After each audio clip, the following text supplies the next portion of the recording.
Hello everybody and welcome back, where today we've got some brand new PSVR2 news. Some good, some not so good, but before we get into it, you know the drill, only 25% of you who watch are actually subscribed to the channel, so if you like to sub, please feel free to do so, and thank you to our patrons and members, they're all on screen right now. With that being said, let's dive into some PSVR2 news from the last week or so. First and foremost, upcoming PSVR2 game Undead Citadel is heading over to our platform when Sony's certification process is complete. They're unsure how long this is going to take exactly, but as soon as it's done, they'll announce the date right away, and they can't wait until that's possible. Undead Citadel looks like a great PSVR2 combat game.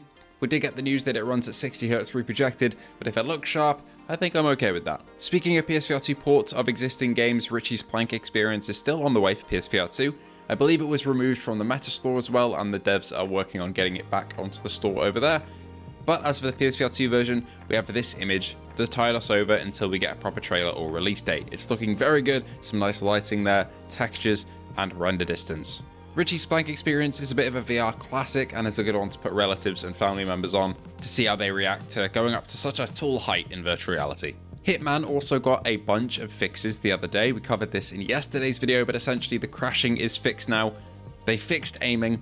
They fixed the fading to black in awkward situations, and they've adjusted some audio and haptic stuff for holsters because that was annoying a lot of people, which is understandable. Overall, there are over 100 bug fixes, so if you had a problem with the game, most likely it's fixed now. Mighty Coconut have also announced that Walkabout Mini Golf is getting a price hike, but it is for a good reason. 6 of the DLC courses are being put into the main game. So that base game will increase to $24.99, but will include Sweetopia, Laser Lair, Shangri-La, Upside Town, 20,000 Leagues Under the Sea, and Alfheim. Alfheim, 20,000 Leagues Under the Sea, and Laser Lair are 3 of my favourite maps in the entire game, so I'm glad to see them included in the main game, and I still think it is well worth the price. A brand new sale is kicked off on PSVR2. We'll be covering this, I think, in 2 days' time. Tomorrow, we're covering the new Gran Turismo 7 update that happened a little while ago with Sophie AI 2.1, and then the day after, we'll be covering the sale in a bit more depth. There are some great games on there, so I encourage you to go take a look.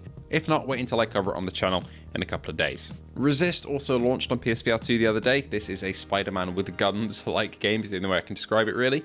Covered it on the channel. It's really good fun, if a little short, but the movement and sandbox is pretty damn brilliant. Phasmophobia is getting a brand new community event called Cursed Hollow. This is the Easter event, I believe, and players will be tasked with uncovering the secrets of the Cursed Hollow by identifying ghosts, completing objectives, and discovering totems scattered across the maps.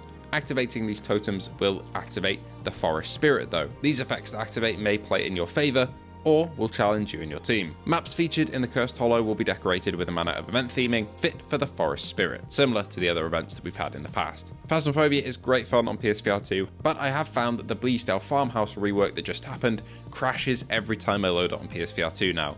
This was introduced in the last patch, and hopefully this gets fixed in the next one, because it really sucks to not be able to play this map in VR anymore. Wanderer the Fragments of Fate got its first patch as well, which is great to see, including fixing players being propelled backwards, hand spinning, offset settings, stabilization on NPCs, restoring missing assets, and a bunch of other minor fixes.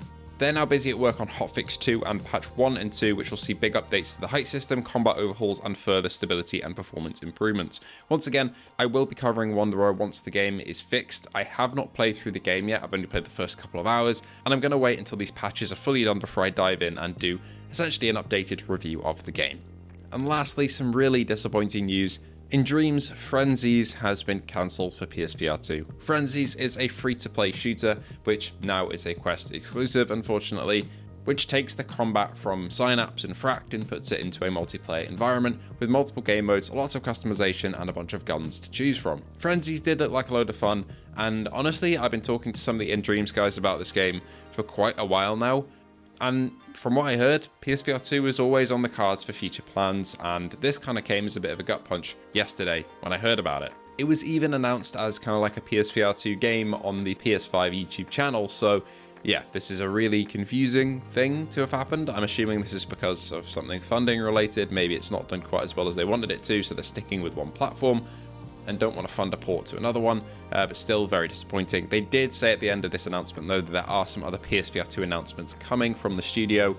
Whether these are previous ports or newer games is unclear, but I'd hazard a guess at it being newer games, because In Dreams doesn't really port older projects to platforms like PSVR2. For example, Fract has not got a PSVR2 upgrade, and hopefully it is something new and something exciting since we have just lost Frenzies, of course. That's all the news from the last week or so. It's great to see so many patches come to these beloved games on PSVR 2, but it is unfortunate to see In Dreams step away from the headset in terms of one of their flagship games at the moment, which is Frenzies. Let me know what you think about this in the comments below, and I hope to see you all in the next one.